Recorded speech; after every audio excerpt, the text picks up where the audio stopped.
สวัสดีครับทุกคนวันนี้สมหมายนะ เราก็จะมาทำอะไรเลยขอมือหน่อยเป็นไงล่ะ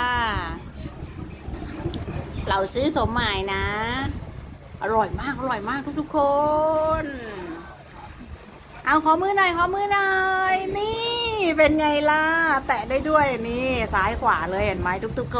นน่ารักไหมเราชื่อสมหมายนะ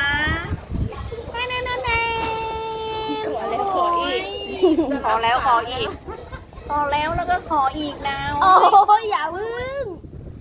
ขอมือลูกขอมือครับแบบ นี่ นี้ เป็นไงล่ะทุกค